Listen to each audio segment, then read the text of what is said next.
Just eat real slow. Bring up real close.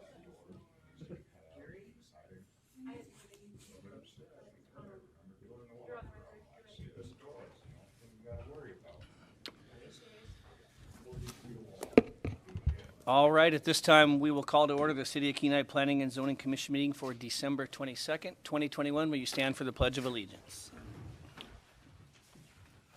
I pledge allegiance To the flag of the United States of America, and to the republic for which it stands, one nation, under God, indivisible, with liberty and justice for all.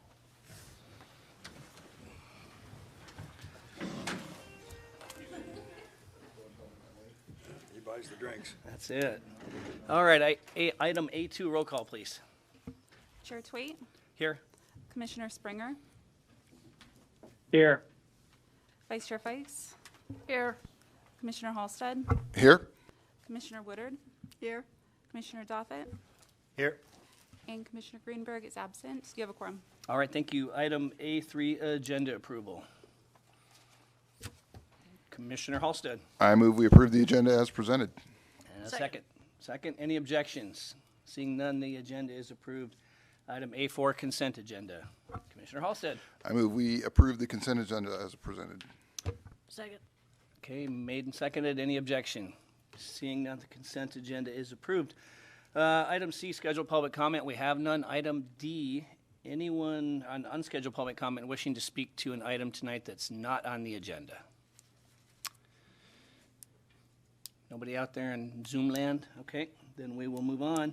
Item E, consideration of plats. We have none. Item F2 tonight. F1, under public hearings, is Resolution PZ 2021-43, an application for a conditional use permit for a limited marijuana cultivation facility for the property described as Lot 2, Block 9, Valhalla Heights Subdivision, Part 1, located at 5345 Kenai Spur Highway. Kenai 99611. The applicant was submitted by Bryce Hoaxing. All right, I should have found out ahead of time. Sorry about that. 5345 Kenai Spur Highway, Unit B. Can I get a motion? Vice Chair Fikes.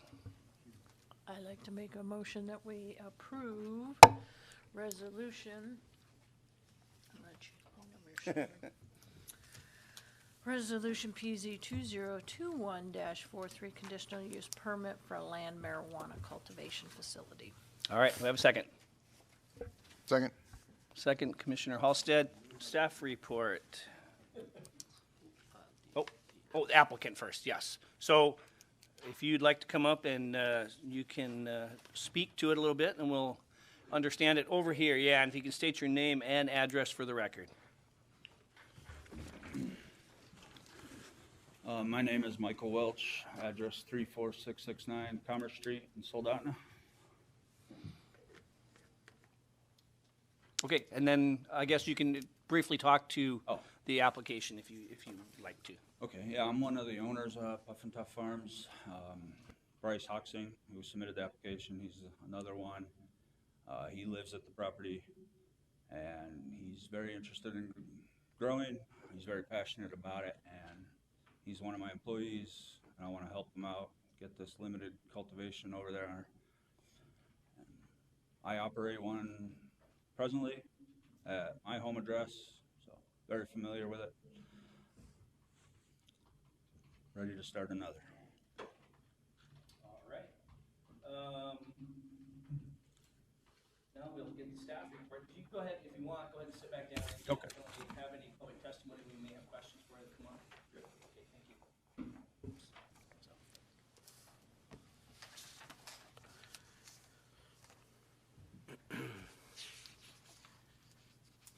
Thank you, Chair Twait and fellow commissioners. Staff's presentation this evening is on Resolution PZ 2021-43. It's a conditional use permit for a limited marijuana cultivation facility at 5345 Kenai Spur Highway.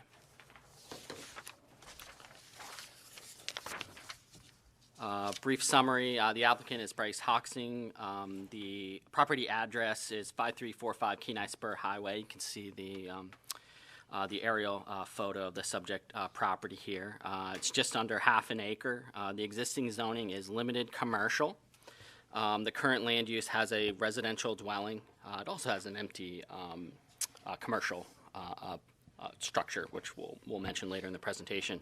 And the land use plan is for mixed use. The applicant has submitted a conditional use permit application for a limited marijuana cultivation facility at 5345 Kenai Spur Highway. Per Kenai Municipal Code 14-2010 Land Use Table, a limited marijuana cultivation facility use requires a conditional use permit in the limited commercial zoning district. Conditional use permit is requested from the applicant in order to operate a limited marijuana cultivation facility out of the unoccupied building on this property. That building is mostly set up for a commercial operation. It was last used as a hair salon.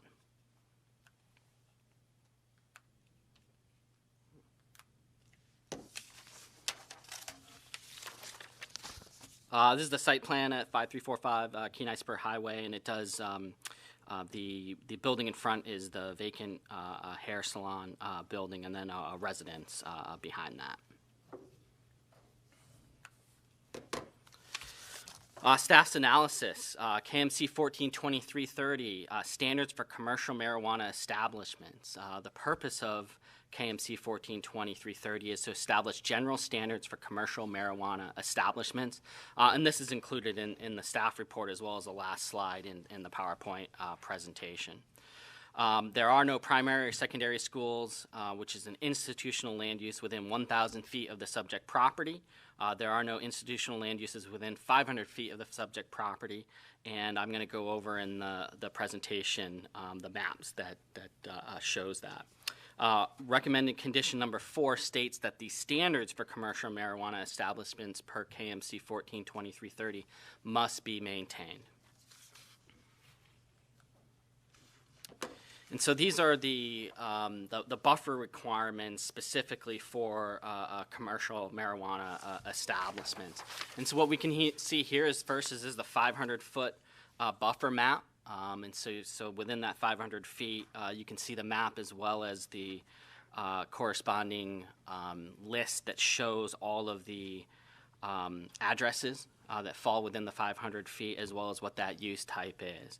What we find here is primarily within the 500 feet are residential or vacant land use types. If we were finding a school or a church or any of those other uses that are within KMC 142330, we'd see an institutional use. And then if that was a use that was found, then we dig in further and do the measurements that are actually specified in that same section of code.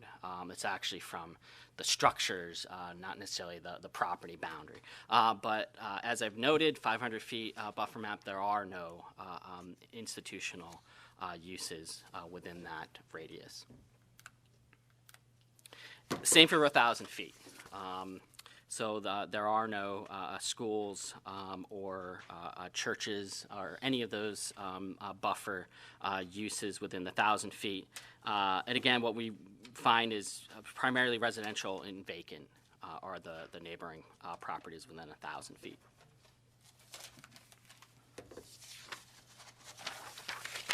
Continuing on staff's analysis, KMC 1420-150E, review criteria for conditional use permits. Pursuant to KMC 1420-150A, the intent of a conditional use permit is to allow some uses that may be compatible with the designated principal uses in specific zoning districts, provided certain conditions are met. 1420-150E, conditional use permits review criteria, states 6 conditions that the Planning and Zoning Commission must deem to exist when establishing findings prior to issuing a conditional use permit. And we're going to go through each of these review criteria. And if anybody would care to follow along, this is coming out of the staff report starting on page 8. Criteria 1, the use is consistent with the purpose of this chapter and the purposes and intent of the zoning district. Staff's response is that 5345 Kenai Spur Highway is zoned limited commercial. The proposed limited marijuana cultivation facility meets the intent of the limited commercial zone to provide transition areas between commercial and residential districts by allowing low to medium volume businesses, mixed residential, and other compatible uses which complement and do not materially detract from the uses allowed with adjacent districts. A limited marijuana cultivation facility would be a low volume business in a mixed residential and commercial neighborhood.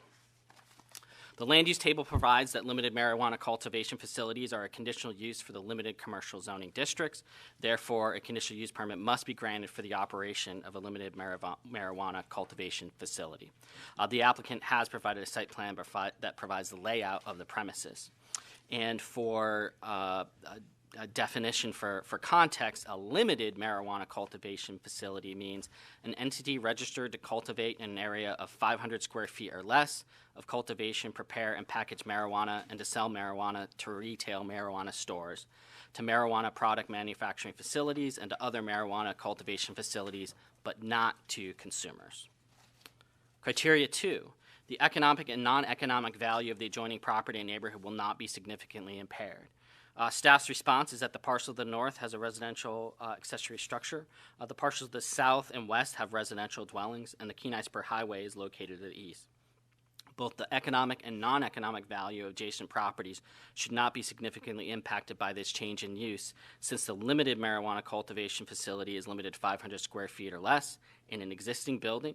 The business is for wholesale, only with no customers accessing the property and no additional traffic generated. The applicant has also noted items owned by the cultivation will not be stored outside. There will be no sign attached to the outside of the building that display the cultivation's business name or the industry type being marijuana cultivation. Criteria number 3, the proposed use is in harmony with the comprehensive plan. Staff's response is that the land use plan from the 2016 comprehensive plan proposes a mixed land use for this neighborhood. The mixed land use classification is defined in the comprehensive plan.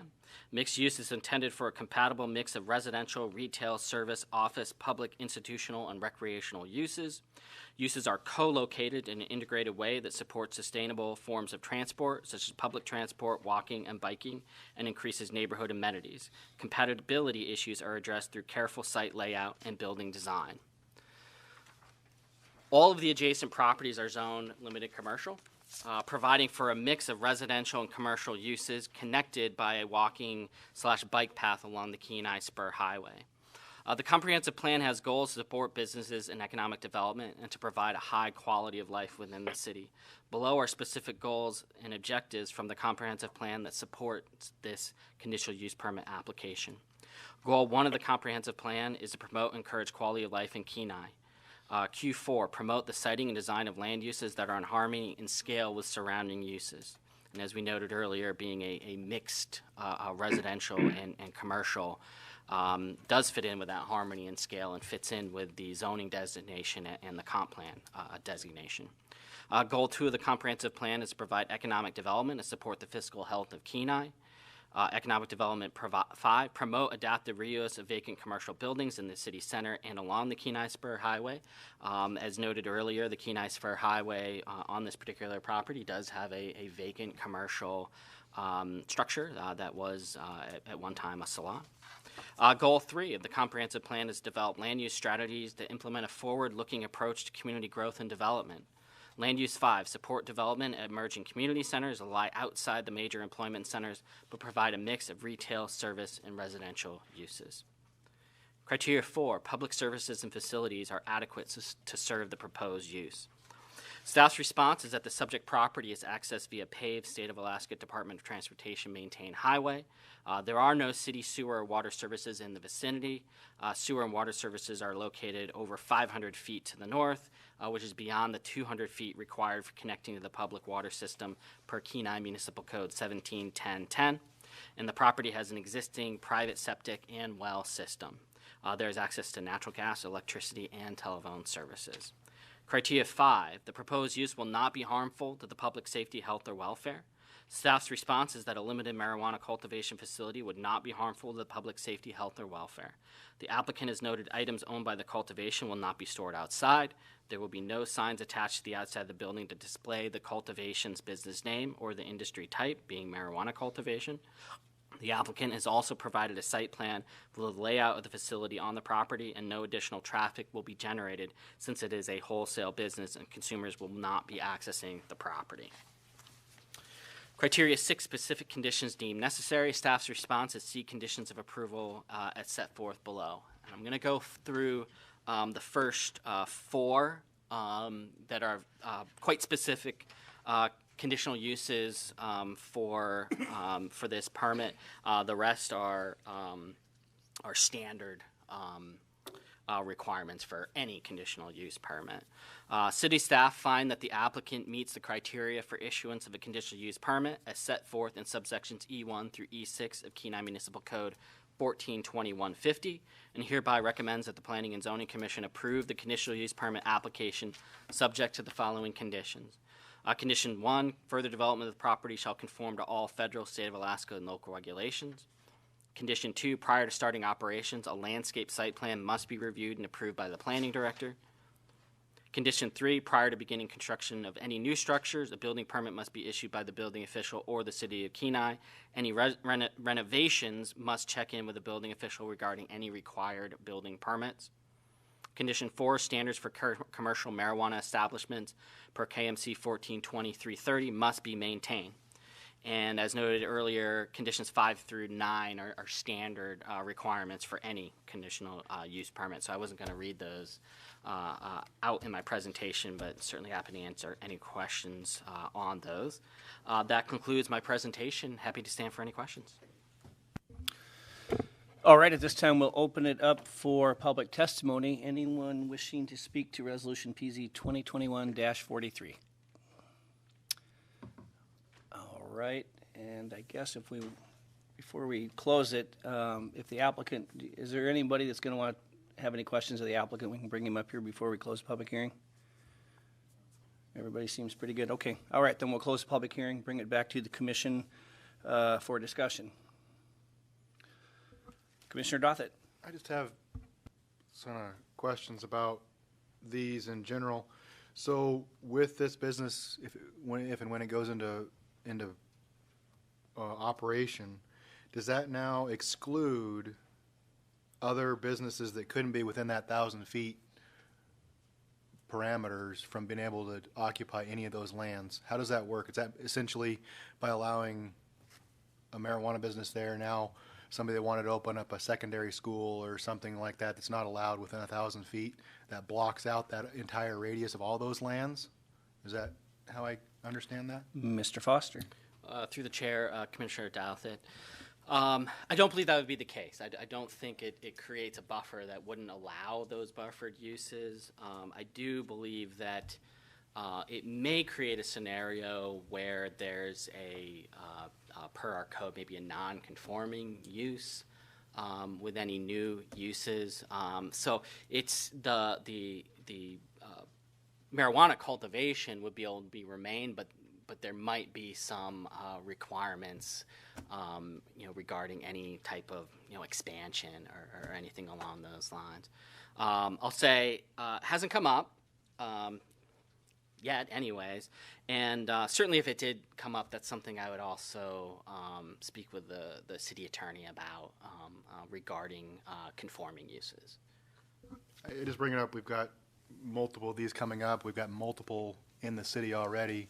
And I just didn't know how the priority would work if we continue to allow the city to have these every couple thousand feet. We're restricting a lot of land use with that on those 1,000-foot buffer. And that's my only concern is on that. How would that priority work as far as, other businesses that can't be within the 1,000-feet radius?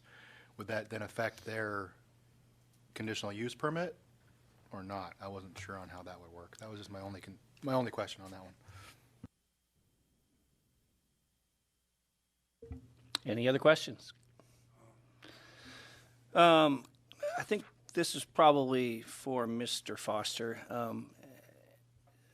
I know we haven't had one of these for a little while, and I'm just wondering, I know when they first became, when it went into state statute and they were allowed, the criteria was the cameras and the backup and all that kind of stuff. I'm just wondering if any of that statute has been modified. Do we need to be refreshed on any of that stuff? I mean, I know this, we don't necessarily police it, but I'm just curious if any of that has changed in recent times. I don't know, and maybe the applicant probably knows that. I probably should, after I told everybody else to make sure we didn't need you, if I could get you to answer that. And I got another one maybe too, so. No, the rules around that haven't changed. I get emails all the time when regulations are changed.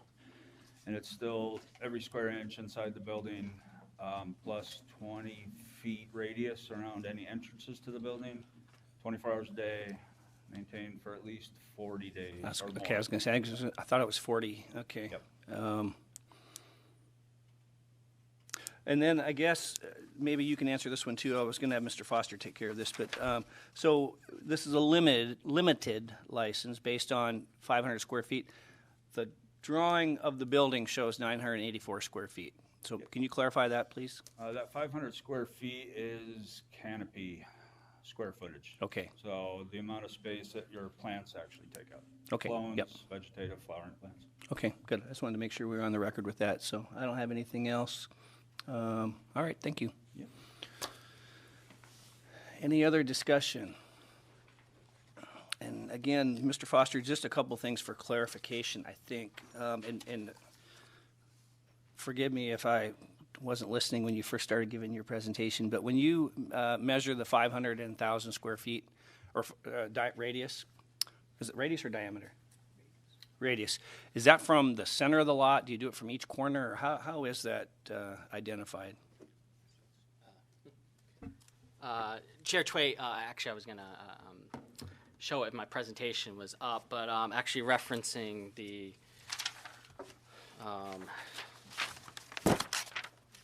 500-foot buffer map. So currently, what analysis has been done is actually from the boundary. So the boundary of the subject parcel, and then any parcels that touch within that 500 feet is what comes up in this list.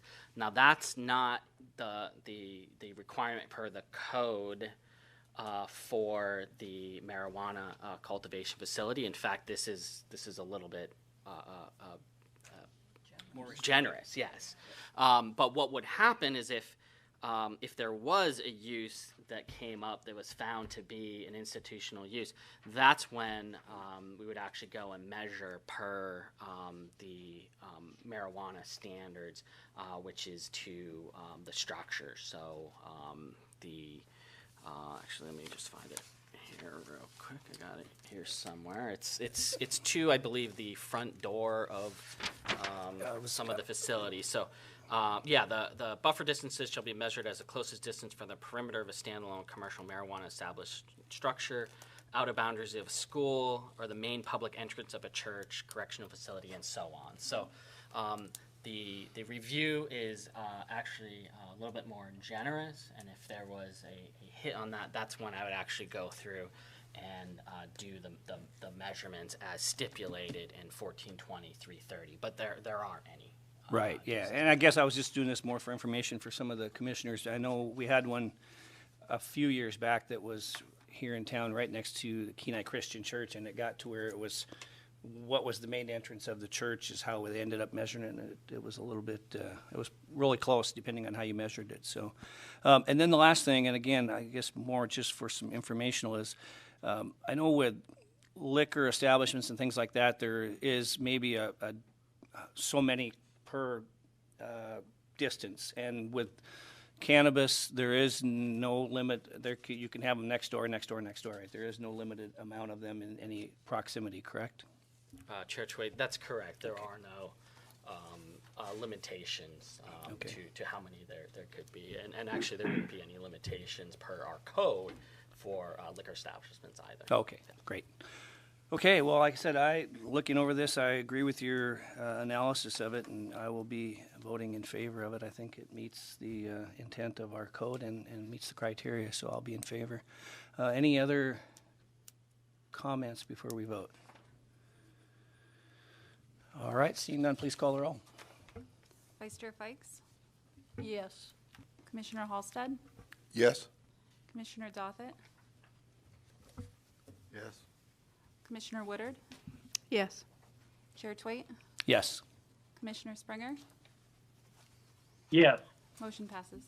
All right, and there is a 15-day appeal period that an affected party can file with the city clerk. If none is filed, then that'll be out the door in 15 days for you. Thank you. All right, moving on to item F2, Resolution PZ 2021-44 is an application for a conditional use permit for a standard marijuana cultivation facility for the property described as Lot 1 Uregi subdivision located at 8847 Kenai Spur Highway, Kenai. Applicant is submitted by Nicholas Mann, 140 Badarka Street, number 1342. Can I get a motion, please? Commissioner Halsted. I move we approve Resolution PZ 2021-44, application for conditional use permit for standard marijuana cultivation facility. Second. Good. Second. All right. Again, if the applicant wants to come up and give us a brief overview of the application, state your name and address for the record, please. My name is Nicholas Mann. I live at 36371 California Beach Road. I am the owner and sole proprietor of the shop, and I'm looking forward to exercising my knowledge in the industry. All right. And again, we'll go ahead and have you sit back down and see if we can bring you back up for some public testimony. And with that, I would look for a staff report. Thank you, Chair Twait and fellow commissioners. Staff's presentation is on Resolution PZ 2021-44. It's a conditional use permit for a standard marijuana cultivation facility, and this is at 8847 Kenai Spur Highway.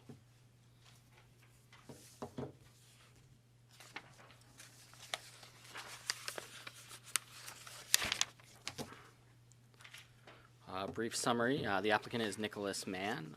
The parcel is approximately 1.58 acres, and you can see the aerial photo here with the subject property. The existing zoning is general commercial. The current land use is for general commercial, and the land use plan is for central commercial. The applicant has submitted a conditional use permit application for a standard marijuana cultivation facility at 8847 Kenai Spur Highway. Per KMC 142210 land use table, a standard marijuana cultivation facility use requires a conditional use permit in the general commercial zoning district. And here we can see a site plan with the layout of the subject property.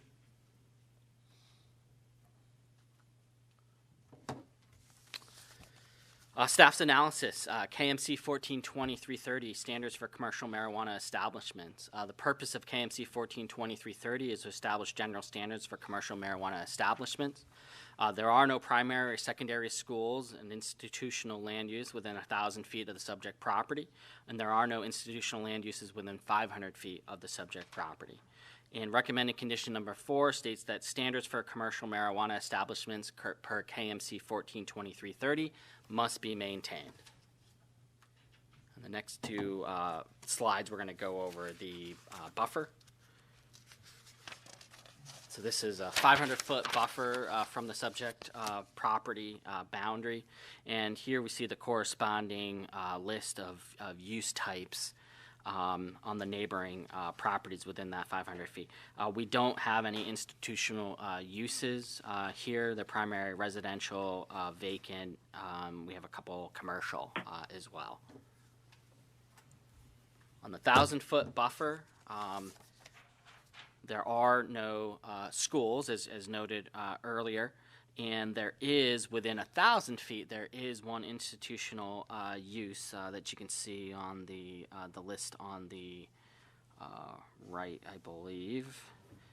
And it's a church that is over the 500 feet from the requirement in the code. So it's It is not a use that's within that 500-foot requirement. I believe it was over 800 feet from that. And so when it comes to the 500-foot and 1,000-foot buffer, this does meet the code requirements.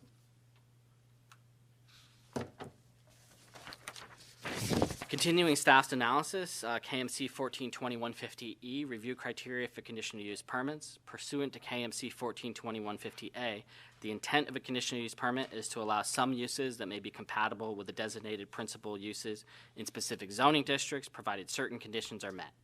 KMC 1420-150E, conditional use permits review criteria, states 6 conditions that the Planning and Zoning Commission must deem to exist when establishing findings prior to issuing a conditional use permit. And we're going to go through each one of those criteria now. And anybody who might like to follow along, this is starting on page 44 of the staff report. Criteria 1, the use is consistent with the purpose of this chapter and the purposes and intent of the zoning district. Staff's response is 8847 Kenai Spur Highway is zoned general commercial. The proposed standard marijuana cultivation facility meets the intent of the general commercial zone to provide for areas where a broad range of retail, wholesale, and service establishments is desirable. Uses are regulated to concentrate commercial development to the greatest extent possible and to prevent any uses which would have an adverse effect upon nearby properties. New single and two-family residential uses and other non-commercial uses, except as otherwise provided in this chapter, are not permitted in this zone as principal uses because it is intended that land classified in this zone be reserved for commercial purposes, and because a commercial zone is not suited to the uses excluded above. A standard marijuana cultivation facility would be a primary commercial use, rather. The land use table provides that a standard marijuana cultivation facility is a conditional use for the general commercial zoning district. Therefore, a conditional use permit must be granted for the operation of a standard marijuana cultivation facility. The applicant has provided a site plan that provides a layout of the premises. For context, the definition of standard marijuana cultivation facility means an entity registered to cultivate an area greater than 500 square feet under cultivation, prepare and package marijuana, and to sell marijuana to retail marijuana stores, to marijuana product manufacturing facilities, and to other marijuana cultivation facilities, but not to consumers. Criteria 2, the economic and non-economic value of the adjoining property and neighborhood will not be significantly impaired. Staff's response is that to the north of the subject parcel is the Kenai Spur Highway. The parcel to the south is a residential dwelling. To the east is an undeveloped parcel. To the parcel to the west is vacant commercial. Both the economic and non-economic value adjacent properties should not be significantly impacted by this change in use, since the business is for wholesale only with no consumers accessing the property and no additional traffic. The applicant has also noted we are a wholesale only business, so there will be no foot traffic or other signs of activity to adversely affect the neighborhood. Criteria 3, the proposed use is in harmony with the comprehensive plan. Staff's response is that the land use plan from the 2016 comprehensive plan proposes a central commercial land use for this neighborhood. The central commercial land use classification is defined in the comprehensive plan. Central commercial is intended for retail, service, and office businesses at a more compact and denser scale. Locations are accessible and convenient to both motorists and pedestrians. Central commercial type development is particularly desirable in the town site historic district and adjacent core area. Residences may be appropriate among commercial uses in these central areas. Non-commercial uses such as public offices, institutional uses, and residences may be appropriate among commercial uses. Central commercial may also apply at locations that evolve into new Kenai commercial centers that are developed at a small to medium scale. The comprehensive plan has goals to support businesses and economic development and to provide a high quality of life within the city. Below are specific goals and objectives from the comprehensive plan that support this conditional use permit application. Goal 1 of the comprehensive plan is to promote and encourage quality of life in Kenai. Q4, promote the siting and design of land uses that are in harmony and scale with the surrounding uses. And as we've seen with the site plan, these uses on the general commercial property, where we do have commercial uses and residential uses mixed in, meet this goal in the comprehensive plan and the zoning district. Goal 2 of the comprehensive plan is to provide economic development to support the fiscal health of Kenai. Economic development 5. Promote adaptive reuse of vacant commercial buildings in the city center and along the Kenai Spur Highway. This is a commercial use along the Kenai Spur Highway and would be an infilled commercial use. Goal 3 of the comprehensive plan is develop land use strategies to implement a forward-looking approach to community growth and development. Land use 5, support development at emerging community centers that lie outside the major employment centers but provide a mix of retail, service, and residential uses. Again, along the Kenai Spur Highway, we have a development corridor with that mix of retail, service, and residential uses. And again, this is on a general commercial zoned property. So we have the comp plan and the zoning district meeting up and being consistent. Criteria number 4, public services and facilities are adequate to serve the proposed use. Staff's response is that the subject property is accessed via paved State of Alaska Department of Transportation maintained highway. City sewer and water provide service to the property via Candlelight Drive. There is access to natural gas, electricity, and telephone services. Criteria number 5, the proposed use will not be harmful to the public safety, health, or welfare. A standard marijuana cultivation facility would not be harmful to the public safety, health, or welfare. The applicant has noted there will be no odor or visual signs of the business that they are undertaking inside the building.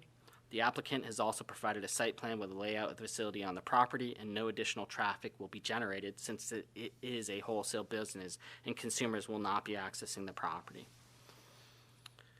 Criteria 6, specific conditions deemed necessary. Staff's response is see conditions of approval as set forth below. Recommendations. City staff find that the applicant meets the criteria for issuance of a conditional use permit as set forth in subsections E1 through E6 of Kenai Municipal Code 14-2150, and hereby recommends that the Planning and Zoning Commission approve the conditional use permit application subject to the following conditions. I'm going to read through the first 4 because they are pertinent to this permit and this application. 5 through 9 are just standard requirements of any conditional use permit. Condition 1, further development of the property shall conform to all federal, state of Alaska, and local regulations. Condition 2, prior to starting operations, a landscape site plan must be reviewed and approved by the planning director. Condition 3, prior to beginning construction of any new structures, a building permit must be issued by the building official for the city of Kenai. Any renovations must check in with the building official regarding any required building permits. And Condition 4, standards for commercial marijuana establishments per KMC 142330 must be maintained. That concludes my presentation. Happy to stand for questions. All right, thank you. At this time, we'll open it up for public testimony. Anyone wishing to come forward, testify to PZ 2021-44. And again, if you could just state your name and address for the record, and we'll see if anyone has any questions for you. My name is Nicholas Mann, 36371 California Beach. All right, and then do you have anything else you want to add, or are you just here for questions? No, I think Ryan did a pretty good job of presenting it. Did a very good job. Yes, sir. All right, we'll see if anyone has any questions for you. Commissioner Dothett. So this is just for the cultivation. I know it's a fairly large piece of property with a lot of other buildings on it. Do you have future plans of applying for a retail store eventually in that location? I personally don't have any urge to go into retail, and if I did, it wouldn't be on that property. It's not very well placed for it, so not on this property and not under this permit. Okay. Any other questions? Commissioner Woodard. Is anyone residing in that house? Yes, currently we do have, this is my landlord, Katie. We do have a family living in that little house right there. Okay, so they're going to somewhat supply security? I wouldn't ask that of them. I do have 24-hour third-party monitored security, and they're a nice young couple. They shouldn't have to look out for me. Okay. Any other questions? Commissioner Springer, any questions? Nope. Nope. All right. Okay.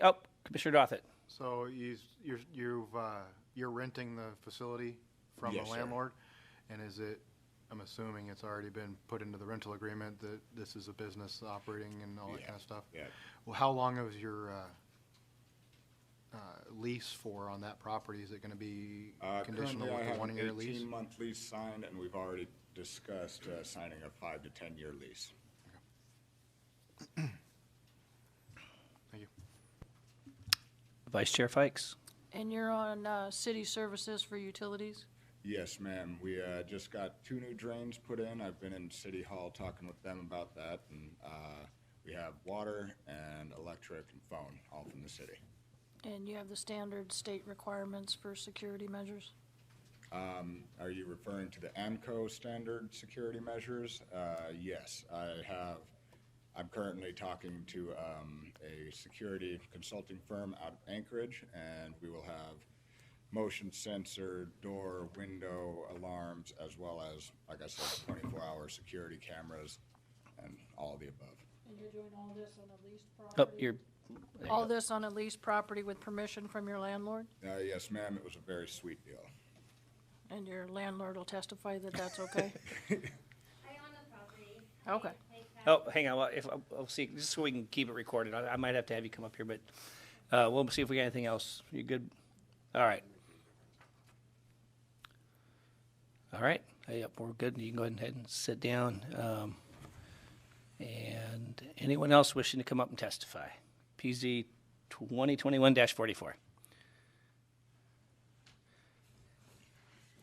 Hello, everybody. And I can have you state your name and address for the record, please. Do I push the button? It's on. Oh, okay. My name is Catherine Way, and my home address or the property? Either one's fine. Oh, okay. I own 8847 Kenai Spur Highway. I pay cash for the property, and I just wanted to share that every tenant on the property, whether it be my office rentals or my wellness center that's going up, or the house renters, they're all in support of this. I mean, his dogs play with their dogs. It's a little community we have there, and everybody's really excited about it. All right, thank you. Anyone have any questions? All right, thank you. Yep, you're welcome. Anyone else wishing to testify? All right, seeing none, we'll close the public hearing and bring it back to the commission for discussion. Any discussion? All right, again, I will just say that I think Mr. Foster did a great job of going through it and coming up with an analysis that I think is accurate, and I will be in support. So if there's no other comments, please call the roll. Commissioner Halsted? Yes. Commissioner Woodard? Yes. Commissioner Springer? Yes. Commissioner Dothett? Yes. Vice Chair Fikes? Yes. Chair Tweet? Yes. Motion passes. All right, and same thing, there's a 15-day appeal period that an affected party can file. If none are filed, then your permit will be ready then. Thank you very much. Good luck.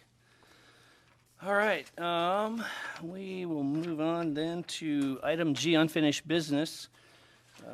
We have item 1 under G, Resolution PZ 2021-39.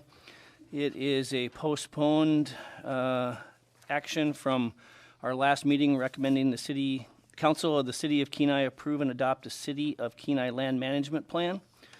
And I guess at this time, what I'll do first then is see if there's we'll open up the public testimony and see if anyone would like to testify to PZ 2021-39.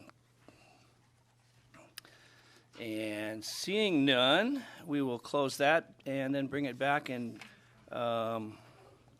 see if Mr. Foster has anything he would like to add before we get started. I did want to note, we had talked at the last meeting that I would include in this packet, and it starts on page 102. There are memorandums on Title 21 and 22, essentially how that section of code works for the airport reserve and then outside the airport reserve for city lands, as well as zoning and the definition, a little bit more elaborated definition of disposal. So did include that in the packet. I just wanted to note that. Okay, and before we get going with any discussion or taking any action, I just wanted to float this out, I guess, for a conversation starter maybe. After our last meeting, I went back and watched the videos of our live streams going back to October 27th when Mr. Ostrander and Mr. Foster rolled out this idea to us. And then also went and looked at a couple of the council meetings that dealt or talked about this plan, and it seems to me very, very clear that there's not a concise, overwhelming understanding of what our direction is on this. And so, and I didn't expect Mr. Ostrander to be here tonight, but would it be out of line to ask before we have a work session on this, or our next meeting, whichever one comes first, to get something in a memorandum form that gives us exactly the scope of what we're supposed to do? Because when I went back and watched those meetings, the council included, there's varying ideas of that. And I think it doesn't surprise me, I guess, if you were at a car or an intersection and had a car accident with 7 witnesses, you probably get 7 different recounts of what that was. And I think in my estimation, what we're seeing is it's turned into a lot of turmoil, a little angst, and I don't think it's where we wanted to go with this thing. This is a great project, and it should be a lot of fun to work on, and it's turned into something different than that. And so I think if we had a better understanding, everybody was on the same page. And I prefer that council would have this discussion and then direct you what we're supposed to be doing, because what I see, and I think is pretty clear, others aren't seeing it that way. And so I don't know, maybe I'm wrong, and I would love to be corrected if that's the case, because it seems like, and going back to the 27th meeting, you had mentioned that once we went through this, made our changes or requested our changes or recommendations and gave it back to council in the form of a resolution along with the other commissions, that council would take action on it, and then the next thing would be an implementation plan. And I think, if I'm not wrong, you touched a little bit on what that implementation plan would be, and I think a lot of those ideas are probably what some want us to work on now. And so I think we're all trying to go the same direction, but we're maybe going at a different pace or a different angle. So if we had that, I don't know if you know exactly what that implementation plan is going to look like, but if we had that too, I think we would know that maybe we're doing some of that work now and we don't need to be. And so I just think, I don't want anybody with me in their crosshairs. I'd like to have everybody get along and do this thing. It seems like it should be a no-brainer. The council and this commission, for sure, I think all have a very similar idea of what they think the direction for the city of Kenai should be. And for whatever reason, this thing has gotten a little off track for some reason, and I would love to get it back on track. So I would look for other people's opinion on that, but that's just when I went back and started watching the videos, and I was like, boy, this is turning toxic for really no reason. So that's all I have. Yeah, thank you, Chair Twait, and I'd be glad for Ryan and I to work on something to get you something to give you to clear guidance. I do think that there's been a lot of discussion about this over the last 6 to 8 weeks, and I think certainly what the intent of this plan was from the very beginning was to provide what is in essence a very simple document. And actually on page 85 of your packet, I think it shows it pretty clearly. I think it was page 85.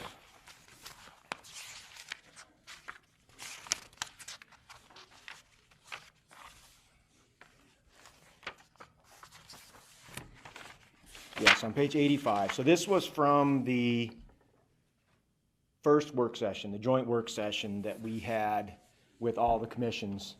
And, this is really, and it's the objectives or the intent of the plan. This is what it was intended to do. Is first thing is create an inventory, which we've done. We've created an inventory of all the lands, which is a huge step forward for the city, as we all know. Hadn't been done before. We know what we have now. The second one is to identify the parcels that we need to hold on to, that we need for a public purpose, because wetlands, city hall's there, park, whatever it is. So what do we need to keep for a public purpose? And then the third part is, for those that we don't need for a public purpose, make recommendations on what we should do with them. And then the last one is create a comprehensive reference document that establishes the format for developing land management policies and procedures. Now, that's the one where I think that things have gone astray, is that this document was not intended to develop procedures or policies at all. Wasn't its intent. We've got Kenai Municipal Code that does that. Future policies could be adopted that would do that. This document simply says, we want to keep these parcels. We need these for a public purpose. These other ones, we don't need them. That's really what this boils down to. So what, and again, we can put this in a memo, but what we want from the commissions is to say, do we agree that this parcel should be held for a public purpose? Or do we think maybe it should be disposed? Or the ones that are in this bucket that we have for dispose, maybe we actually don't think they should be disposed. They should be retained for some reason. You know, some of the ones that are obvious ones to me, lot and acres has been very controversial. Right now, this plan says we should dispose of it. It may be that this commission looks at that and says, you know what, we think this should be retained as a buffer for that subdivision forever, and we shouldn't dispose of it. To the west side of the airport is another example, and that came up at one of the commission meetings I was at. Those areas, some folks think that they should be for a buffer, basically a noise buffer from the airport to that neighboring subdivision. Others think that there should be a mix of a buffer and also development for the airport. This commission could look at that, the airport commission look at that, but that is the direction that I think we're expecting from all these commissioners, or all these commissions, is do we agree with the buckets? And that's as simple as I can make it. It's not about policies and procedures. I mean, the memo that we've got in here with you, it explains very clearly what the process is right now if someone wants to purchase a piece of city land. It's in Chapter 22. This provides a step-by-step method for how that happens. It's already in existence. So we don't need to reestablish that. That was established in 2019. So again, to make it as simple as possible, take it out of this bucket, put it in that bucket, or take it out of this bucket and put it in that bucket. That's really all we're asking. So can you, if you know exactly what that implementation plan, the next step looks like, just so we're clear, like I said, I think that's another thing that just maybe, you know, if there's stuff that we say, well, we should mix this, and so we need to initiate a subdivision of this piece of property. That's part of the implementation plan, I believe, correct? Yeah, thank you for that, Chair Twait. So there are, let's take Lawton, for example, again. The suggestion in the land management plan is for Lawton that it be disposed. It also says, as part of that disposal, you should consider rezoning that property. You should consider subdividing that property. So those would be two things that would potentially be in that implementation plan. Now, that would be a secondary document. Once this is adopted, administration would go through and they would come up with all these things that could be implemented. I would anticipate that that's going to go through a public process again, so that council and the commissions can look at that and say, you know, we think that out of all these implementation plan steps, that the most important thing that we need to do right now is rezone the property at the city dock, or whatever it might be. So that's the process you go through the implementation plan. We didn't go through the process of developing that plan simply because we didn't know if many of these things would be the ultimate final plan in the document. So commission, that's another thing the commission could do, is say, you know, we don't think that you should subdivide this. And so then it wouldn't end up in the implementation plan in the end. But that's what would be in that plan. Anything that's recommended in here as far as specific actions that could be taken on city-owned properties, that would be in the plan.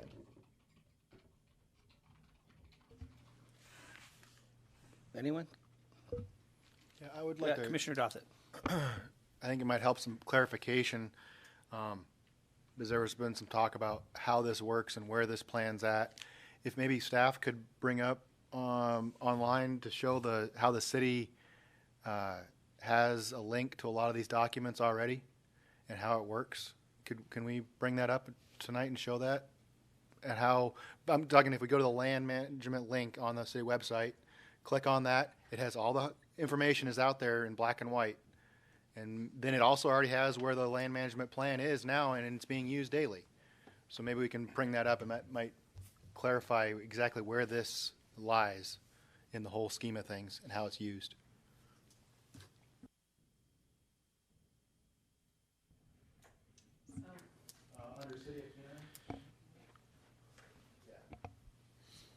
Yep, it's right on the front page here too. You can just click.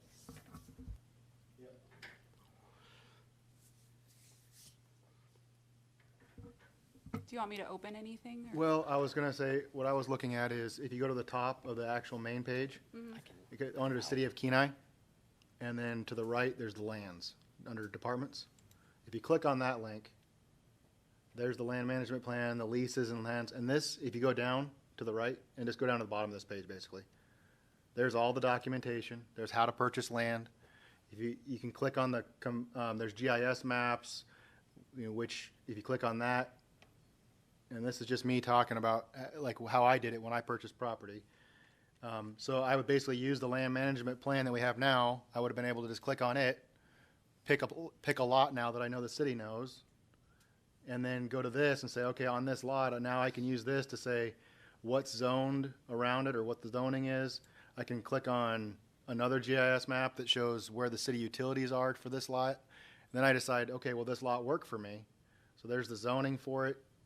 And if we go back, we can go and there's an overlay for, if we go to the left there, yeah, either one, just one over, yeah. So all these GIS maps are there, but then another one I would think we should look at is the application for how to purchase land. I think that would help clarify a lot of this too. It would be one page back. And go down, yeah. So right there, comprehensive land purchase application, maybe we can pull that up.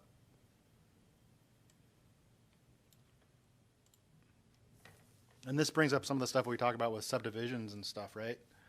And it's a lot of it's in there. It kind of simplifies and points the what we can do and can't do. And this also clarifies some of the stuff with retain, retain or dispose.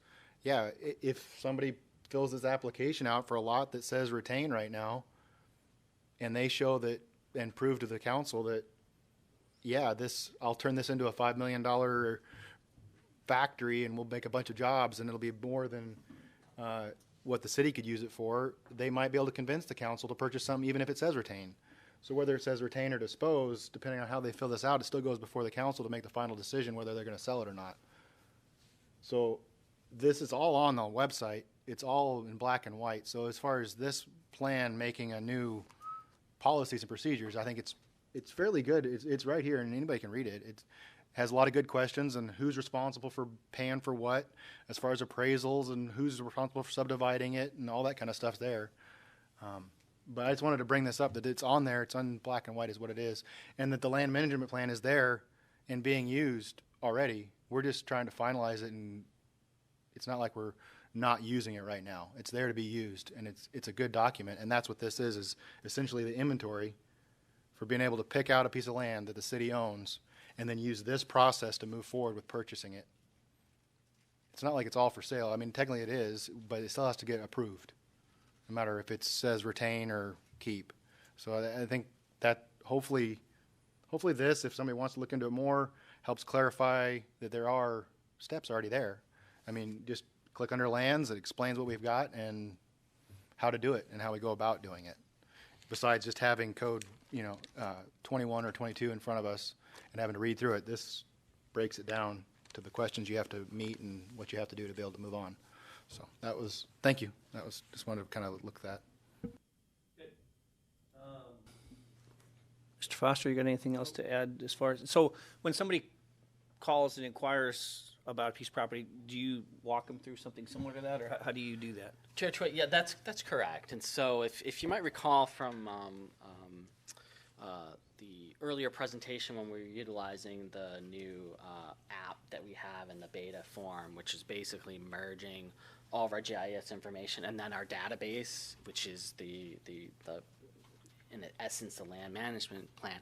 That's essentially what we're doing, is we're utilizing the recommendation and the information in the land management plan when we have those inquiries. And I have those often. I have those probably on average, once or sometimes more a month. I'll have an inquiry.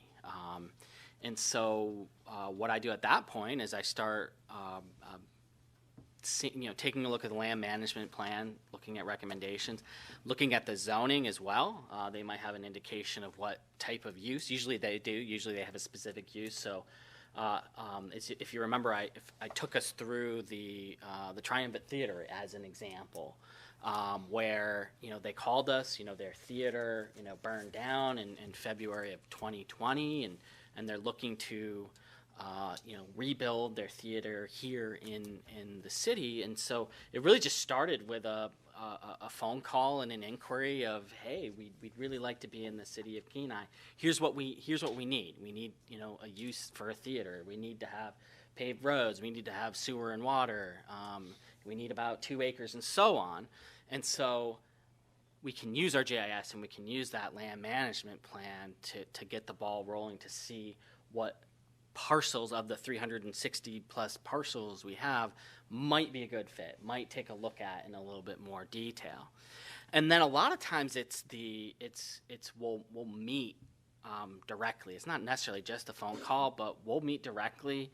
And in the earlier meetings, I'll bring in often building, especially if they're building a new structure. I'll bring in the building official, sometimes the fire marshal as well. And that way we can start having a conversation about their potential application.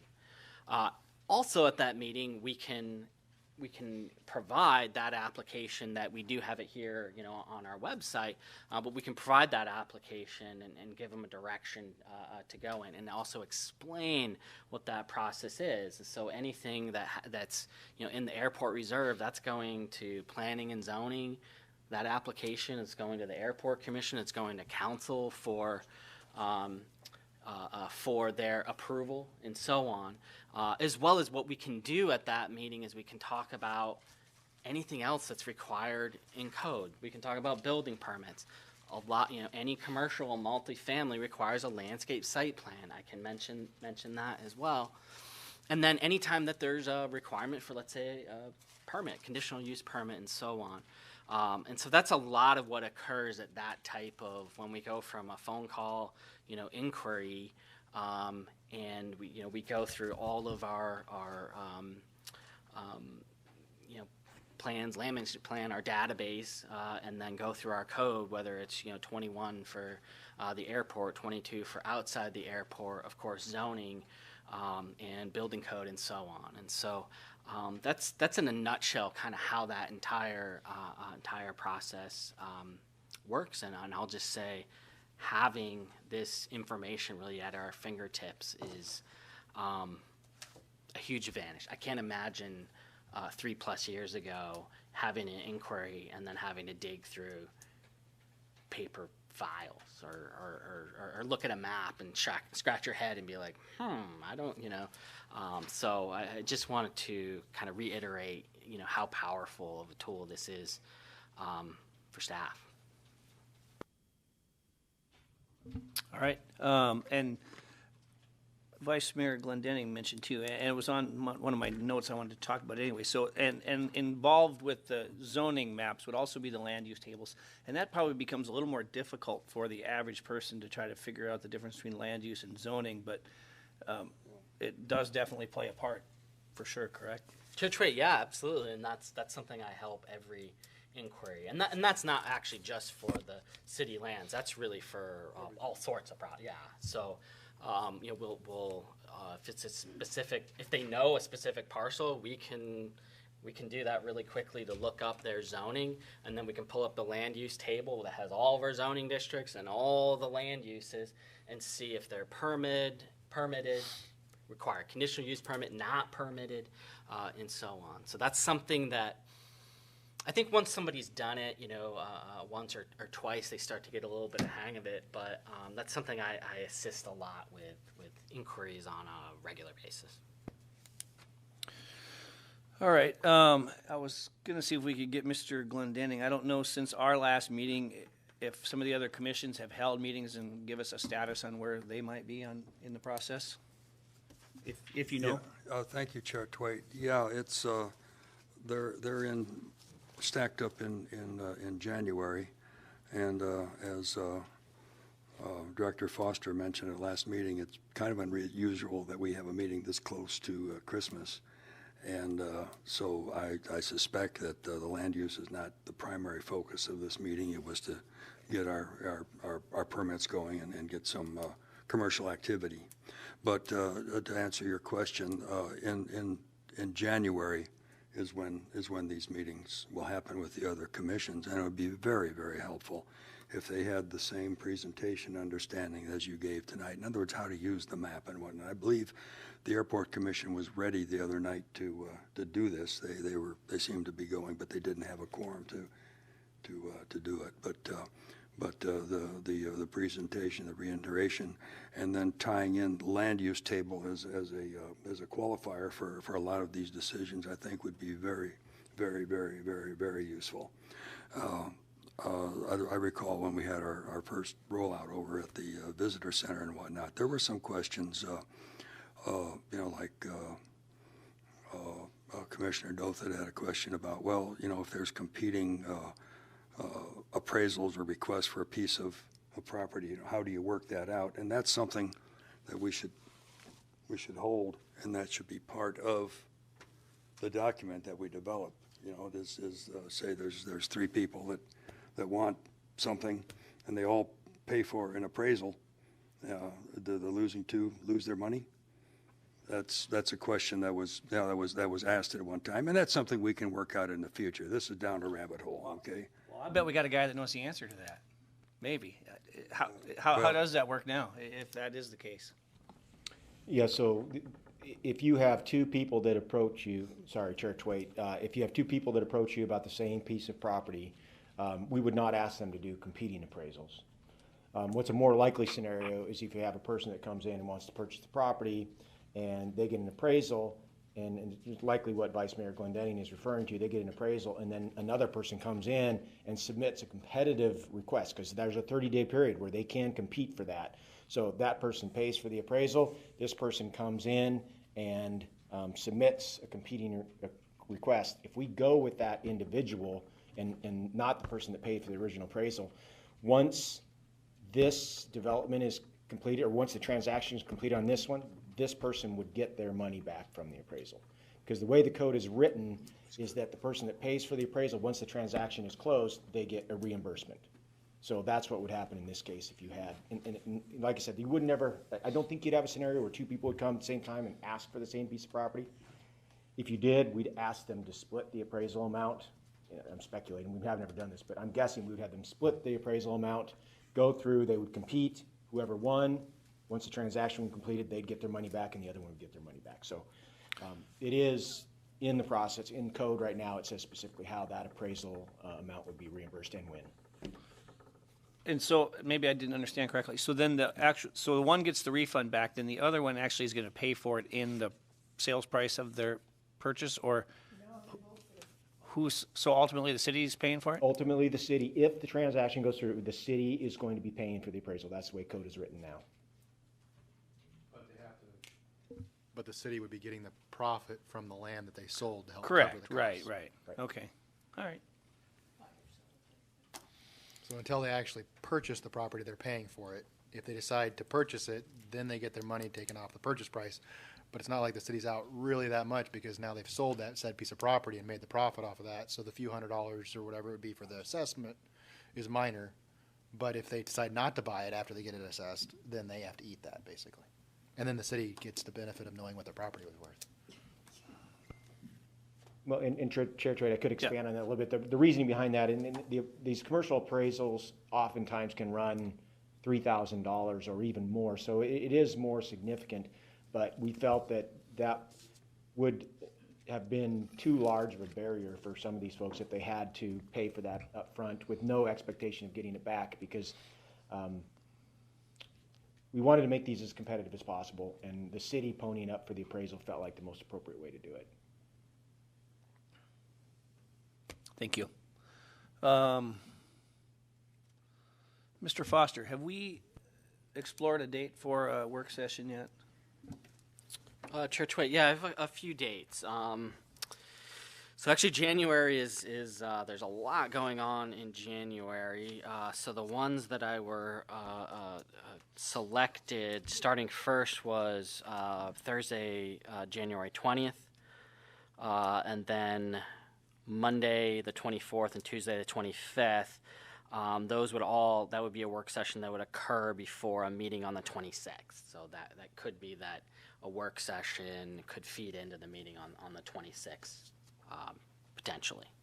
And that was really about as early schedule-wise as we could reasonably get with a lot of other work sessions.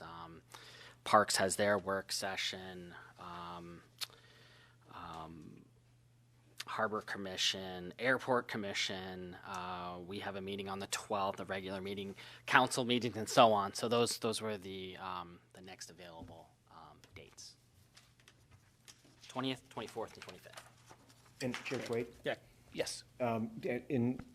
So depending on what happens at that work session too, I would suggest that the 20th would be the most favorable. If there is a lot of recommendations that the commission comes up with on the 20th, that would give staff more time to prepare those in written form for the commission for your meeting on the 26th when you'd be considering the resolution. So while those dates leading up would work as well, the 20th would be preferable from an administrative standpoint. Very good. Commissioner Dothett. My question is, can we make recommendations on this tonight, or do we have to have them written down and submitted in writing, or how are we making recommendations? I guess that's another thing I guess it might be, like if I've got things in this book right now that I want to recommend, can we do that tonight? Or do we have to wait to do that via email, or how's that going to work? Are we just doing it verbally? I guess that's... Well, I guess I would defer to staff how they would like to see that. I mean, I know I've got a handful in there too, but I haven't, they're just earmarked in there at this point. I mean, I could fumble through it, but I think if we could pare them down, have them written out either by parcel number or, page or however we wanted to do that. And then take them, I guess we take them one at a time and vote on them that way, and then we can give a resolution back with all of them individually in there, correct? I mean, is that anyone? Yeah. Yeah, Chair Tway, I think that would be a good way to go about it. I think it would help to just have them submitted. It could just be in bullet form, but it might be helpful to have that compiled, and that way, once you're working through the resolution and potential amendments, then everybody can be referencing them together. I think that would actually be really great. But I also would say, the commission, I want you to feel like you're going to be able to do what you need to do to have your discussion on resolutions and rather amendments on your resolution. So I might suggest, yes. So you should feel free to make any recommendations tonight if you want. We're going to be tracking those. When you get to the work session, the way it should work is at the work session you can't make any decisions, but staff is going to be there and we're going to be taking minutes. And if a commissioner says, I would like to see this recommendation changed in the plan, we're going to take that and we're going to put that in the form of a motion for the meeting on the 26th. So that will be a motion that can be made at the 26th, and each one of those you'll want to consider separately at the meeting. So whatever, as you guys are discussing this at the work session, and we have commissioners after the discussion is done, they say, I want to see this, considered on the 26th. We'll include that. So if Commissioner Fikes has 3 or 4 things, we'll make sure we include those. If Chair Twait has them, we'll include those. So anyone who has those, we'll make sure we include all of those, make sure that they're brought up at the 26th, each one independently of the next, and then you can discuss them after a motion is made on each one of them. And so the ones that have come in, and I don't know if we've got any updates on any of the ones that have come in online, are they going to be put into a resolution form at any commission level, or are they just going to go straight to council for when they pick it up? I know that Ryan has been providing those as he's been receiving them, so you should be seeing those. So if you see one of those that you'd like to consider, then you definitely should. We're going to make sure that all of those comments are provided to council as written comments for them. Whether we put them in a Whether you do resolution it form or not. Council's going to see them, but you're going to be seeing them as well. So if it's something that you think is valid and you'd like to see it, then you should mention that that's a motion that you'd like to see it at your meeting on the 26th. Okay.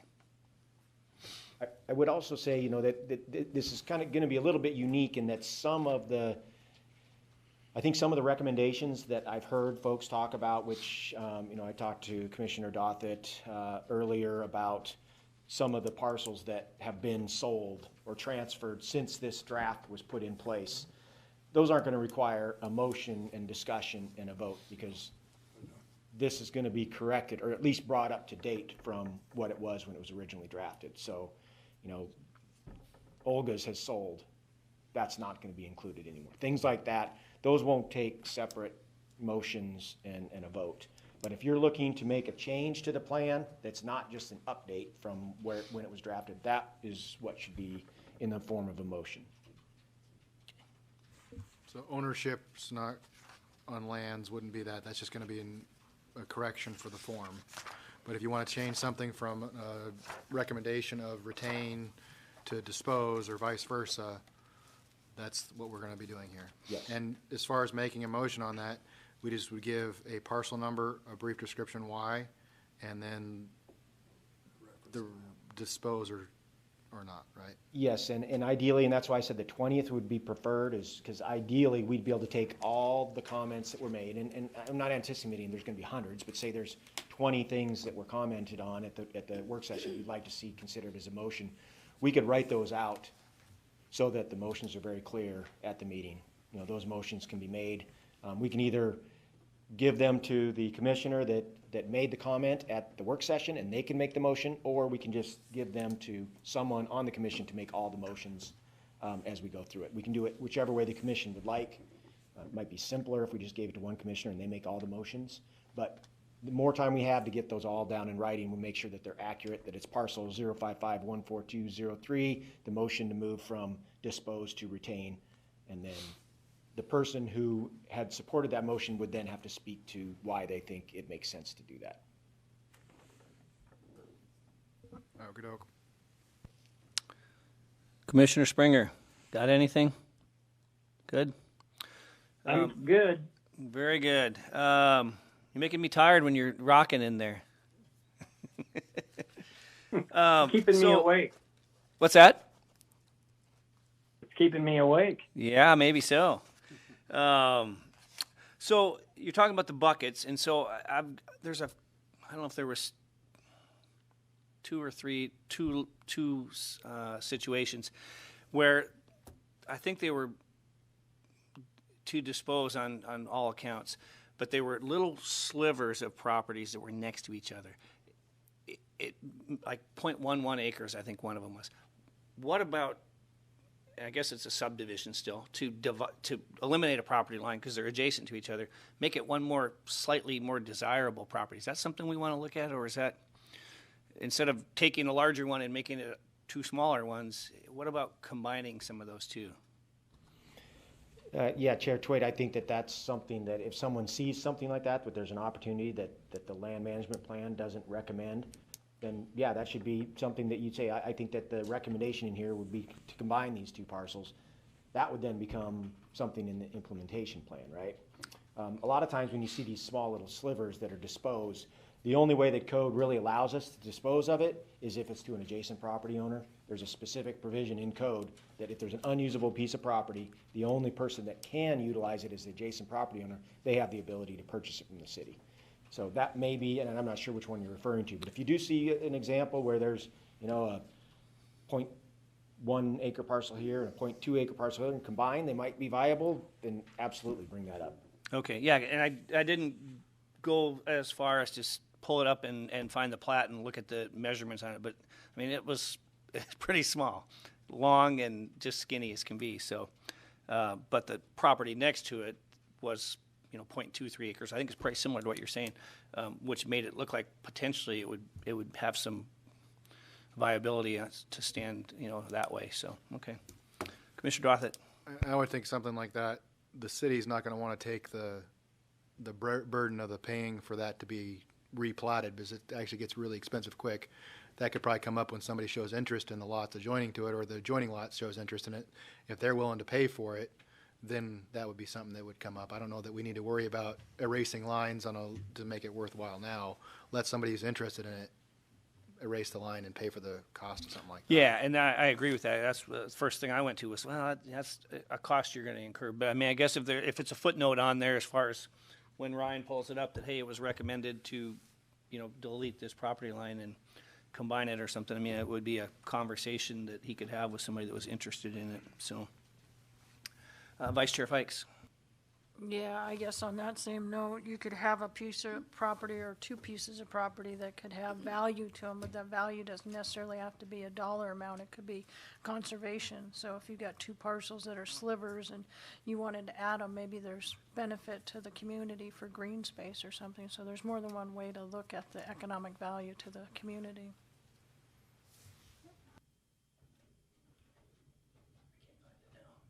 Okay. Anything else? So the plan would be then, in even the best scenarios, that we would have another meeting prior to a work session on the, whatever day that is, 13th or 12th.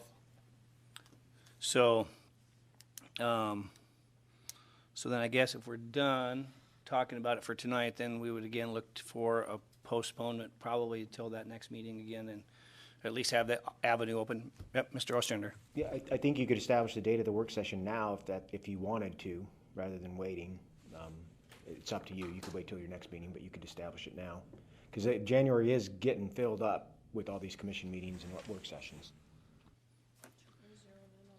Okay, so yeah, like I said, I mean, I think if we want to follow recommendations, that the earlier is the better, and I think that's best for everybody anyway. It's still a month away, so it gives you another month to get everything pulled together. And then, again, like I said, we can still open it again if anyone comes in and wants to testify, or if there's any new stuff we want to discuss. This is pretty harmless to keep open for 30 minutes of discussion at a meeting if we need to talk about stuff. So everyone's okay with the 20th? Bob, how's that look for you for a work session? Yeah, you're retired. It should be easy. I can at least get the motions together for you guys, but I won't be able to make the 20th. I can make the 26th meeting, but my wife will be out of town, so I'll be single parenting it for that week. Like a civics assignment. You don't want my four crazy kids running around either. But I can get if I can just bullet point a few things and put the motions that I feel like in there. I'm sure a lot of the stuff that I'm going to be having is going to be stuff that's similar to everybody else's. So if you want to do the work session there, and I can at least send in an email, the bullet points that you guys, that I would see recommendations for. And then, like I said, I'm sure a lot of it's going to be stuff like the lot and acres and different things like that everybody's going to see a lot of the similar stuff coming about. So. But okay. I will be making the meeting on the 26th. I've got a babysitter set up for that, but I won't be making the other one. All right. So it looks like the 20th works for everybody then for the most part. So we'll shoot for that. And then I guess we would look for a motion to postpone until the 12th of January at the next meeting. Where again we can. Oh, go ahead. Thank you, Chair Twade. I just wanted clarification. So is the commission clear on what the question is now, or do you still like something that would clarify it beyond what we've discussed tonight?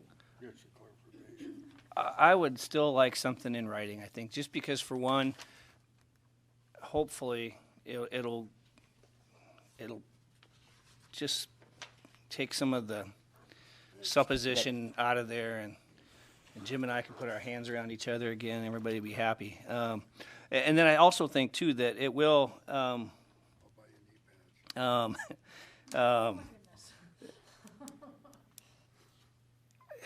I think it'll at least then, when we're developing the agenda for the work session too, if people want to start trying to get outside the lines a little bit, we can, try to keep it as narrow or whatever that scope looks like, and it gives somebody else, I don't think that we're trying to be heavy-handed or trying to stifle them and not let them speak, although we'll let them speak anyway. But I mean, it doesn't get so out of control, I think, so. Okay, we'll work on something. Okay, great, thank you.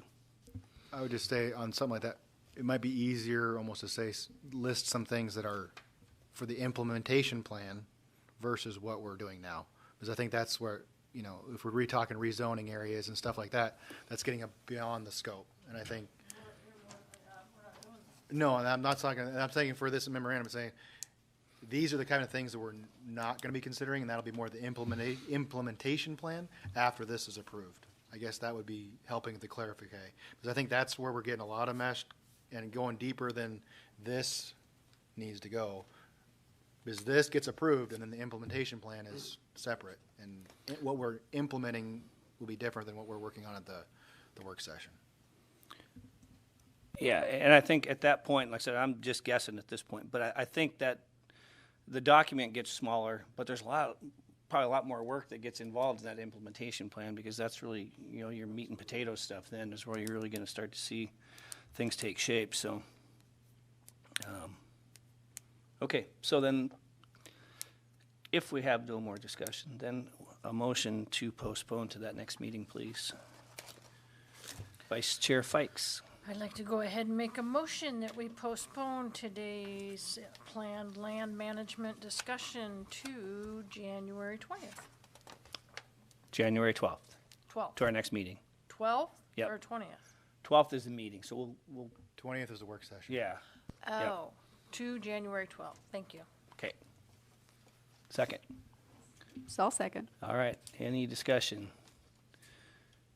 Seeing none, please call the roll.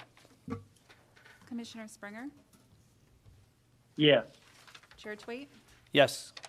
Commissioner Halstead, Affirmative. Commissioner Woodard, Yes. Commissioner Dothett, Yes. Vice Chair Fikes. Yes. Motion passes. All right, we're gonna move along. Item H, new business. I, pending items. We have none. Takes us to J, reports. J1 is City Council. Vice Mayor Glendenning. Thank you, Chairman Twait. Yeah, tonight we had a more fruitful discussion and put some sideboards and some direction and expectations on how we're going to manage this.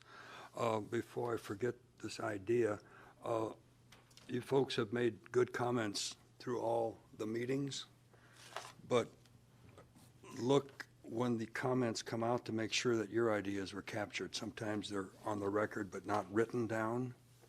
Okay, I know with, was it the airport or was it with Harbor anyway, you were going to start recapturing those, but it would be good, if it's said here on record, it's on record, but if it's not pulled out and put in this file of note, then it might not be recognized.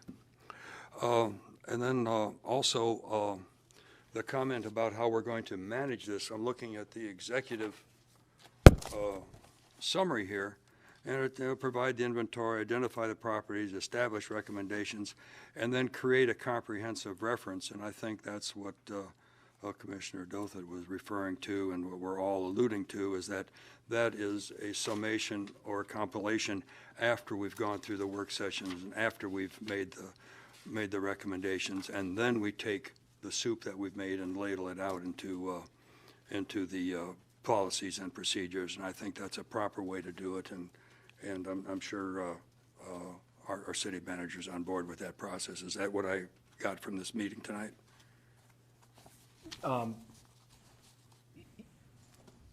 I guess it depends on what that means. The policies and procedures are in place already. Yeah, it just may be that rather than we will work on the first three bullets of the executive summary, and then create from that our reference.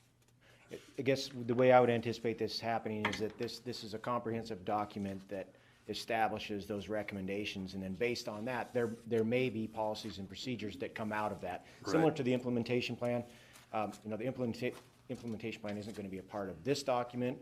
The policies and procedures that come out of this discussion and out of this document aren't going to be a part of that document, but it may be that this drives additional policies or procedures that could be developed at some point. Exactly, that's how I viewed it. We just, the wisdom of our work, and then come up with a reference that we don't know what it's going to be yet. At least I don't. You might. No, I don't. That's why we're going through this process. I guess just to be very clear, I expect that the final copy of this plan look like this plan. I don't anticipate bolting on a bunch of policies and procedures to it. I expect this plan to be adopted in generally the same form that it is now. Whether or not that spawns additional policies and procedures at some future date, that's the way, and I think we're saying the same thing here. But it could be, it could be an index, it could be appendix, it could be reference this volume 2, however we style it. The big thing is not to get bogged down into establishing the reference. Let's get our work done on each and individual parcel, make our recommendations, and from that will flow our reference document. I think we're saying the same thing.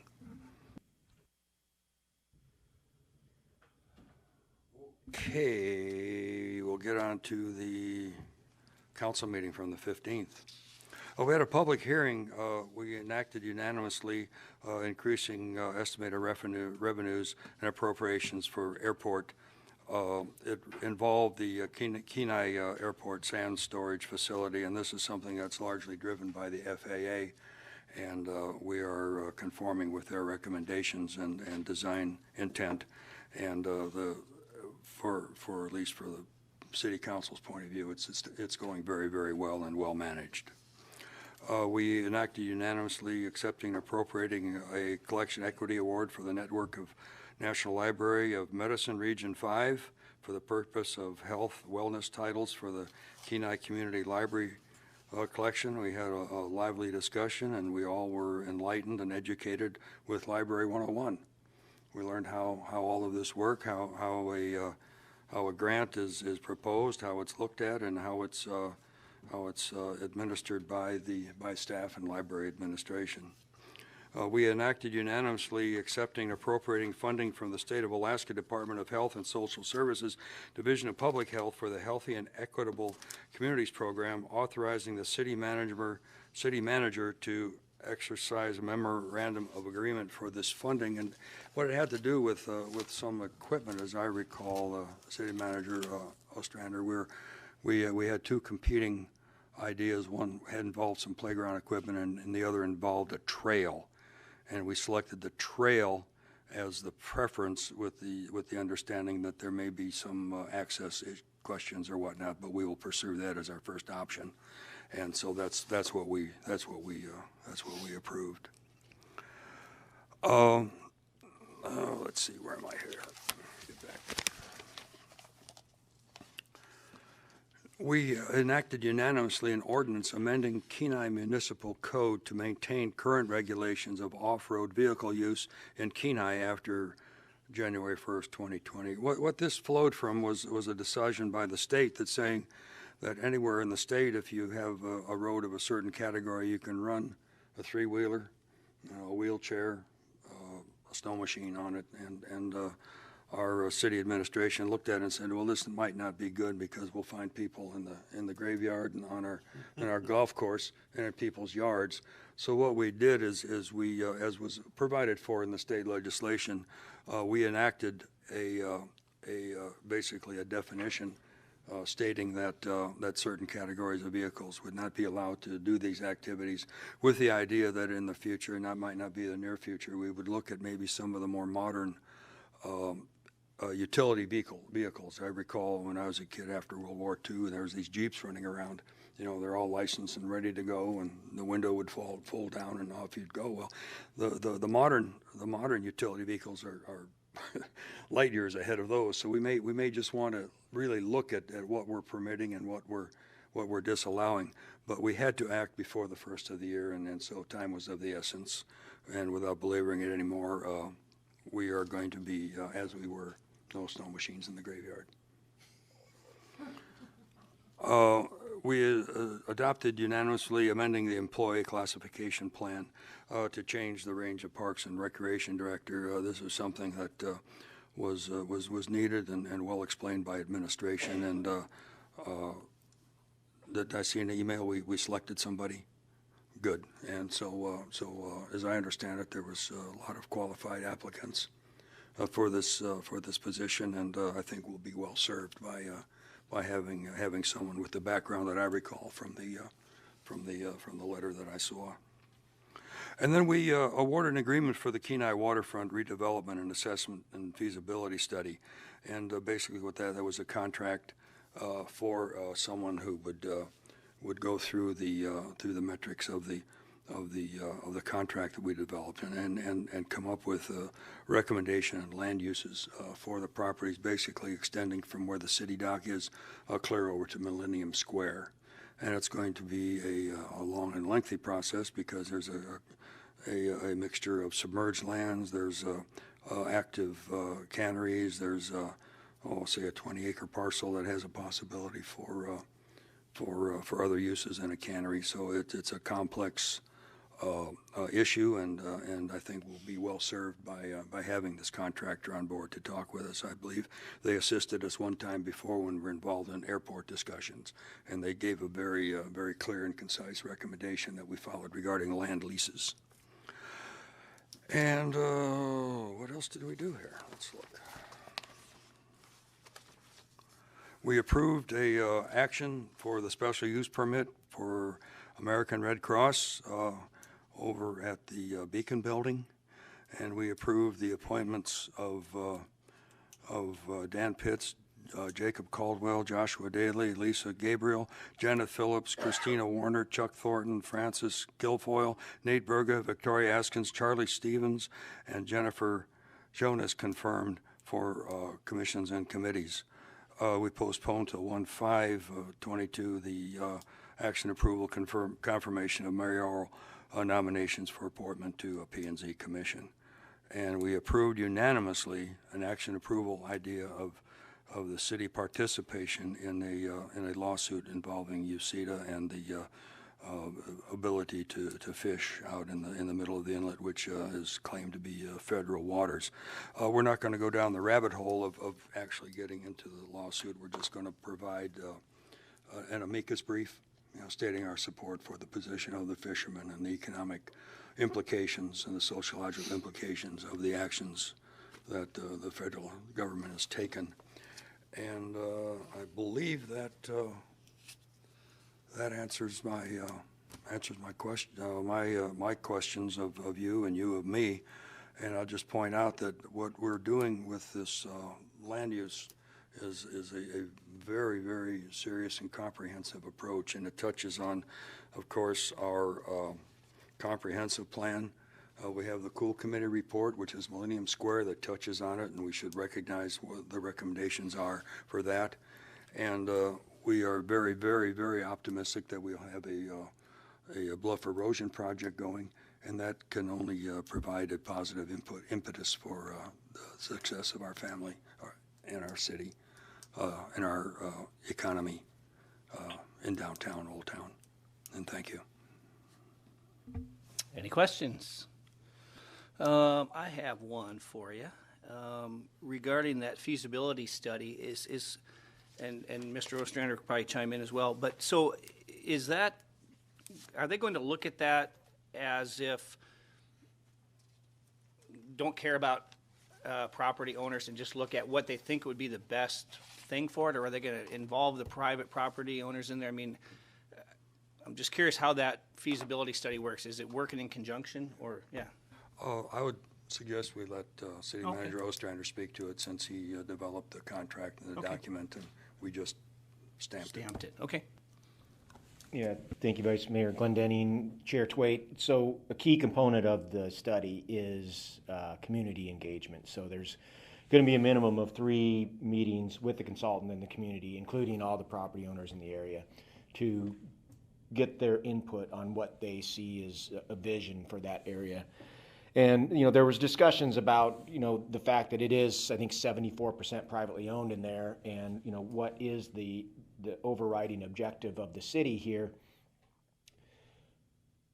The simplest way I can put it is that the city recognizes that, and actually the comprehensive plan specifically stated that that area should be looked at on how the city can revitalize. What can the city do to revitalize that area? So specific direction in the comp plan.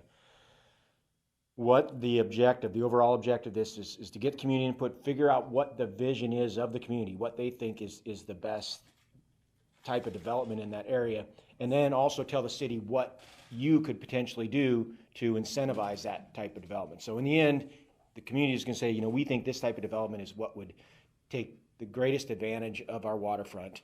And then also, this is what the city can do, be property tax incentives, public-private partnerships, infrastructure development, whatever that might be.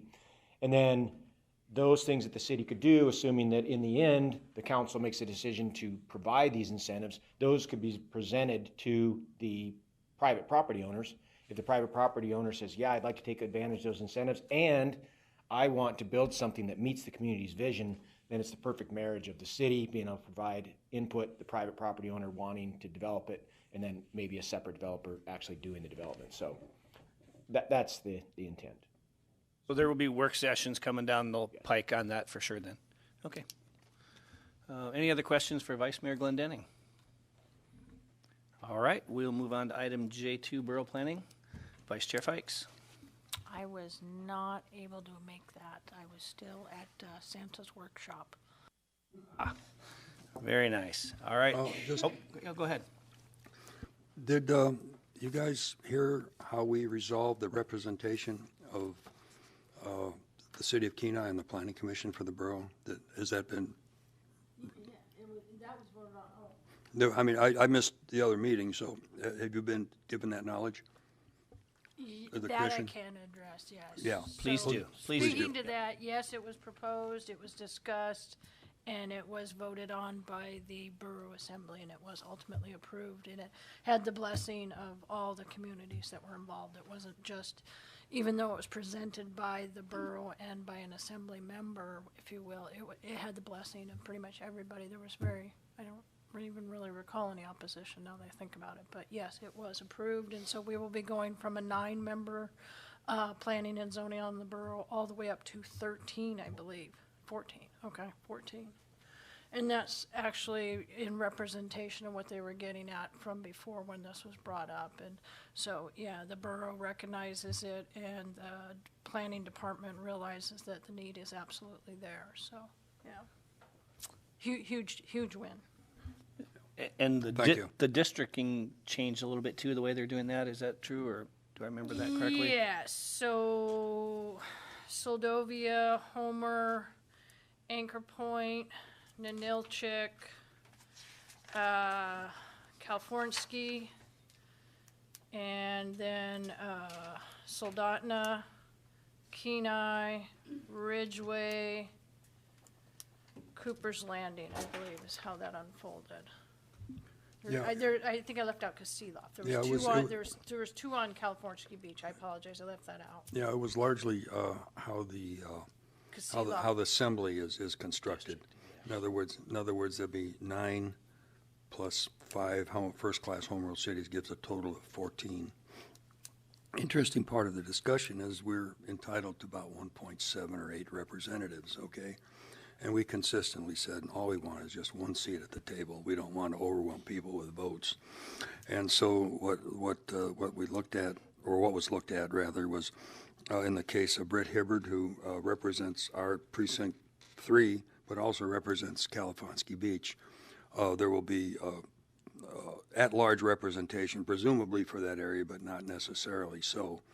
That is available to people, residents of the borough at large, but not members of the residents of the city, and vice versa. In other words, we have a dedicated member to the Planning Commission, but it is a resident of our city, and that's a huge increase in understanding and workability for how we associate ourselves with the borough and the borough with us. Thank you. All right. Now we'll move on to item J3, Administration. Mr. Foster. Thank Thank you, Chair Tweet. Just a couple items of note. So we will have a busy January. We do have a conditional use permit application for the meeting on January 12th. And then I will schedule the 20th work session, and then we'll have the meeting, regular meeting on the 26th as well. Quick question on the work session. Is there a, what's the best time? Sometimes we start those a little bit earlier. Is 6, 7? Is there a preference on start time for the work session? What day is that on? I believe a Thursday. Thursday, yeah. We said Yeah, Thursday the 20th, yeah. No. No. Do we want to meet at 7? Earlier? Let's do 6, I think. If everybody can make 6 Does work. that work? Okay, all right, great. Okay.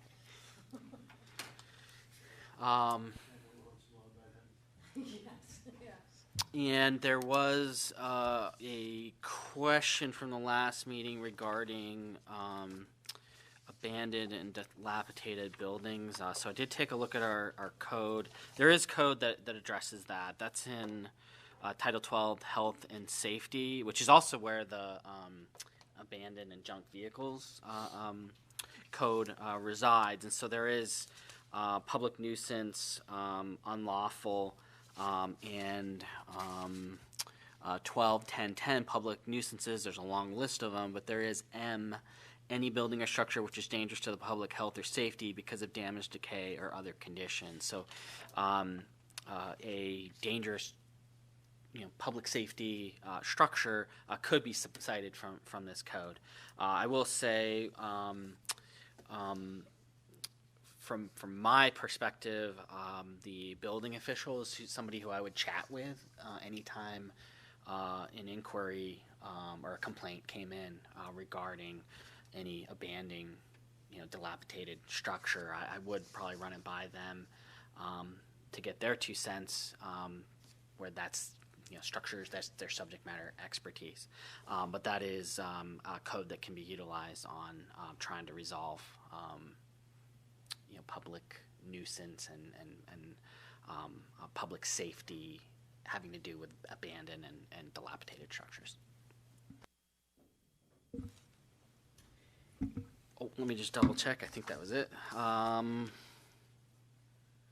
That's everything I have. Any questions? Commissioner Dothett? Do we have a building inspector yet? That was going to be my question. So, yeah, I know they're close, I think, huh? Mr. Ostrander? It's a long and never-ending battle to get to building official. We do have another candidate that is going to be coming up for a second interview the first week of January.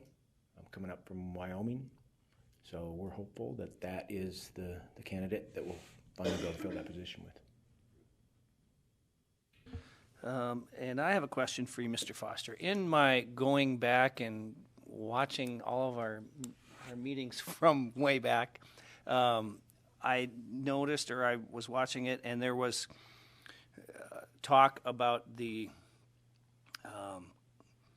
conditional use permit on Angler, and I thought they had till like the middle of December to bring that up to compliance or satisfy you. I was wondering if that has happened, or if you can touch on that at all. Chair Twit, yes, that was the deadline was December 15th. I did receive in writing their remedy for both of the code violation issues. I did notify them that their response was acceptable to staff, and so I'm drafting up the letter currently, and that should be, I would include it on, it should be on the 12th. I'll include that with in the informational on the 12th. All right, and then since we're in the mode of, is somebody hired, do you have an assistant yet? We are setting up interviews for the first week of January as well. So, Are they coming up from Wyoming as well? No. But okay. Fingers crossed, and we'll keep plugging away. Great. All right. Any other questions for Mr. Foster? Vice Chair Fikes. Just along the lines of informational items, I think we brought it up once before, but just out of curiosity, we have 2 new revenue streams that I'm aware of in the last 3 to 5 years maybe. So one of them being the marijuana and the other one being the online sales. And I know they're broken out and put in the budget, but just as a curiosity, if there's a way to find out that number to see what the contribution is, I'd just be curious. Vice Mayor Glendenning's got his hand on the button. Yeah, I think it can be looked at, but we traditionally don't call out individual businesses and their contribution. You know what I'm saying? It's a, yeah, if you want to know, you might get a inside look, you know. Slowly turn a page. Slowly turn the page or quickly turn the page, but no cameras allowed.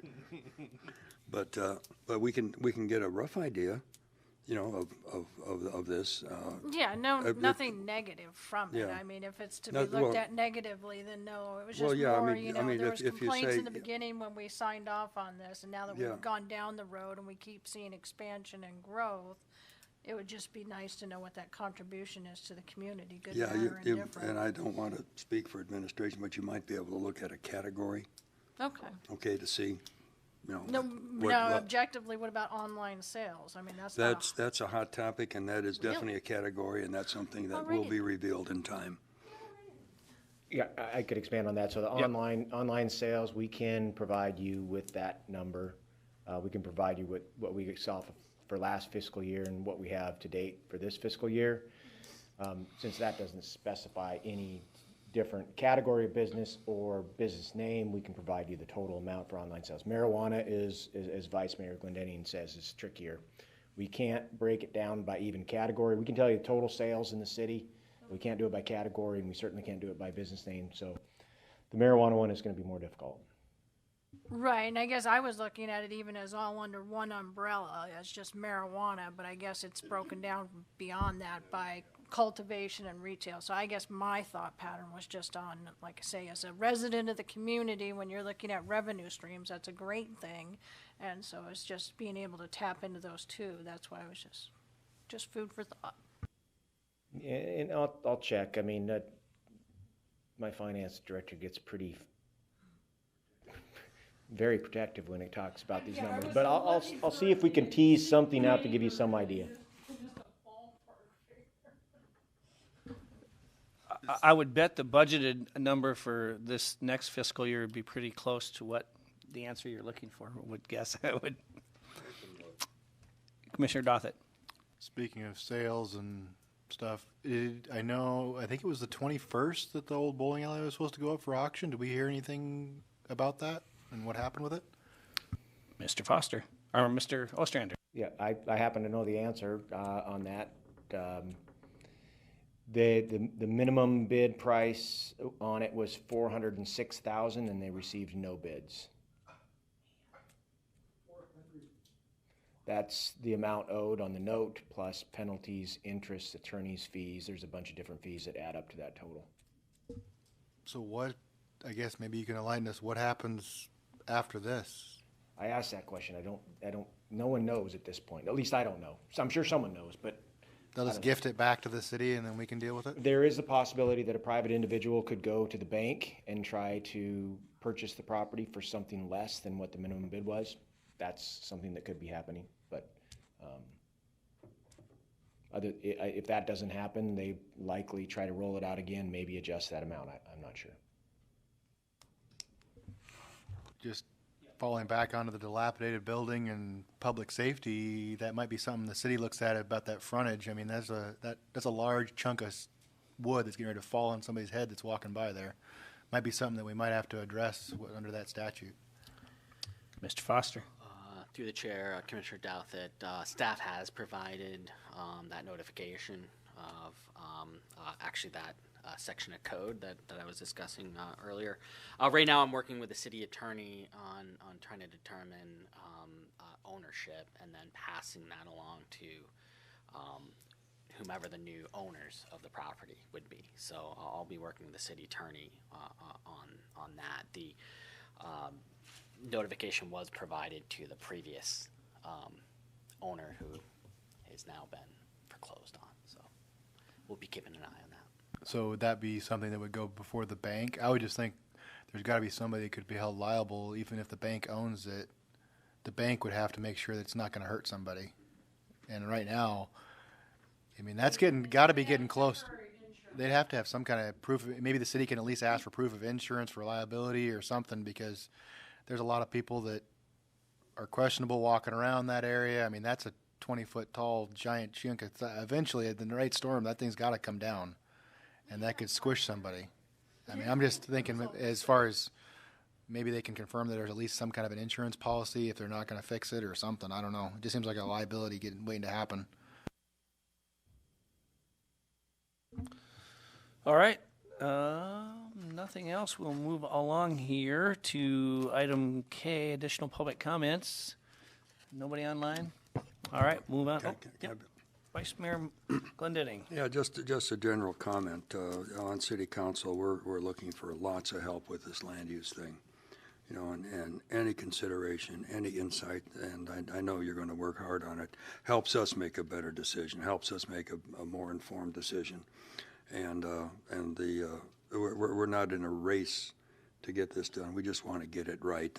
And I think having the work sessions and presenting ideas to council under a loose timeline, I think, is a good start. So we'll just work together on this, but we really do depend on you guys.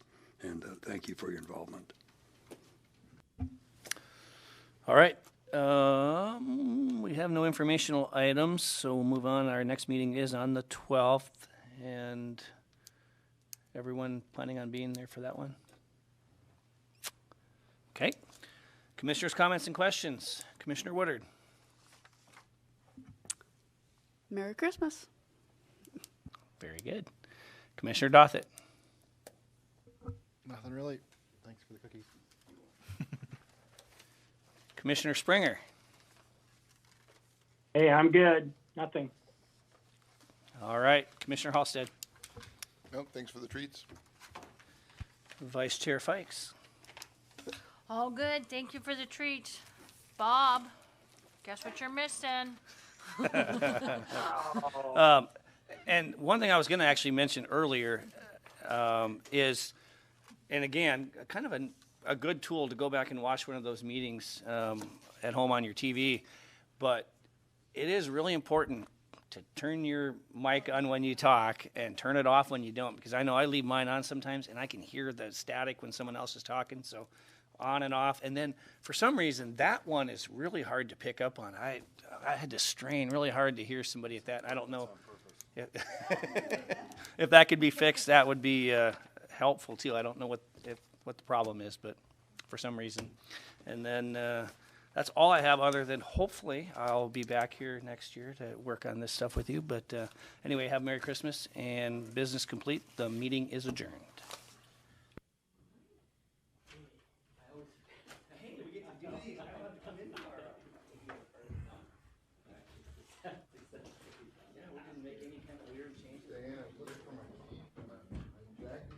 Maybe it was one of the things you stuffed in that bottle.